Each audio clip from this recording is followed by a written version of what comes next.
வாழைக்காய் வச்சு இன்னைக்கு ஒரு வறுவல் பார்க்கலாம். நம்ம யூஸ்வலாக வந்து வாழைக்காய் வந்து பொடி மாஸ் பண்ணுவோம், இல்லைன்னா மிளகாத்தூள் போட்டு ரவுண்ட் ரவுண்டாக போட்டு வரப்போம். ஸோ நான் சொல்ற மாதிரி இந்த வாழைக்காய் வறுவல் செஞ்சு பாருங்க. இது டேஸ்ட் ரொம்பவே நல்லா இருக்கும். இது தை சாதம், சாம்பார் சாதம், வெரைட்டி ரைஸ்க்குலாம் ரொம்பவே நல்லா இருக்கும். நீங்க இந்த வாழைக்காய் வந்து வச்சு இன்னைக்கு வந்து வறுவல் பண்ண போறோம். இதே இந்த வாழைக்காய் இல்லாம நீங்க உருளைக்கிழங்கு, கருணக்கிழங்கு வச்சு கூட நான் சொல்ற மாதிரி நீங்க பண்ணீங்கன்னா அதோட டேஸ்ட் ரொம்பவே நல்லா இருக்கும். இதை எப்படி செய்யுதுன்னு பார்க்கலாம். இப்போ கடாய் சூடாயிடுச்சு.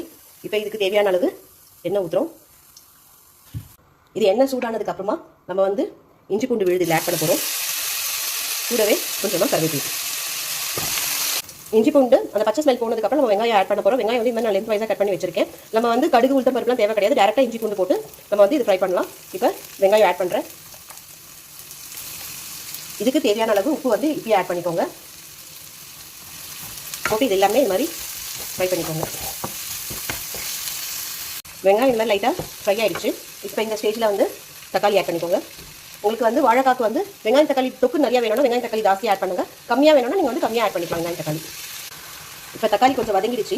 இப்போ கொஞ்சமாக மஞ்சத்தூள், காரத்துக்கு ஏற்ற மாதிரி குழம்பு மிளகாத்தூள் இதில் ஆட் பண்ணிக்கோங்க. நான் வந்து 2 வாழைக்காய் எடுத்திருக்கேன். அதுக்கு நான் ஒரு 2 ஸ்பூன் வந்து குழம்பு மிளகாத்தூள் எடுத்திருக்கேன். நீங்கள் காரத்துக்கு ஏற்ற மாதிரி குழம்பு மிளகாத்தூள் போட்டுக்கோங்க. இப்போ பார்த்தீங்கன்னா உங்களுக்கு வந்து லைட்டாக எண்ணெய் திரிஞ்சு வருது. இப்போ இந்த ஸ்டேஜில் நம்ம வந்து இப்போ வாழைக்காய் ஆட் பண்ணிக்கலாம். நான் இது மாதிரி வாழைக்காய் கட் பண்ணி வச்சிருக்கேன். உங்களுக்கு எந்த ஷேப் வேணுமோ அந்த ஷேப்புக்கு நீங்கள் கட் பண்ணிக்கலாம். இப்போ எல்லா வாழைக்காவும் இதில் ஆட் பண்ணிவிட்டு மிக்ஸ் பண்ணிவிட்டு நல்லா இதுக்கு தேவையான கொஞ்சமாக தண்ணி ஊற்றினா போதும். வாழைக்காய் வந்து சீக்கிரம் வெந்துடும். அதனால் கொஞ்சமாக தண்ணி போட்டு ஒரு மூடி போட்டு மூடி வேக வச்சு எடுக்க போகிறோம். இப்போ வாழைக்காய் நல்லா வெந்துருச்சு. இப்போ வந்து இது கொஞ்சம் லைட்டாக கோல்டன் ப்ரௌன் கலர் வர வரைக்கும் இந்த வாழைக்காய் எல்லாமே நம்ம வந்து ஃப்ரை பண்ணி எடுக்க போகிறோம். உங்களுக்கு வந்து இந்த கடாயில் வந்து கொஞ்சம் கஷ்டமாக இருந்துச்சுன்னா தோசை தவால கூட போட்டு நீங்கள் வந்து 2 பக்கமும் கோல்டன் ப்ரௌன் கலர் வர வரைக்கும் நம்ம வந்து ஃப்ரை பண்ணி எடுக்கலாம். உங்களுக்கு வேணும்னா கடைசியாக கொஞ்சம் பெப்பர் பவுடர் வேணால் ஆட் பண்ணிக்கலாம். இது ஆப்ஷனல் தான். உங்களுக்கு கொஞ்சம் நல்லாயிருக்கும் டேஸ்ட் சாப்பிட்றதுக்கு. இப்போ வாழைக்காய் வரும் நல்லா செவந்து வந்துருச்சு. உங்களுக்கு இது மாதிரி வறுத்து எடுக்கணும் நம்ம வாழைக்காவை. அப்போ தான் டேஸ்ட் நல்லாயிருக்கும். உங்களுக்கு வேணும்னா நடுவில் கொஞ்சம் எண்ணெய் ஆட் பண்ணிக்கலாம். வாழைக்காய் வறுவல் வந்து ரெடி ஆயிடுச்சு.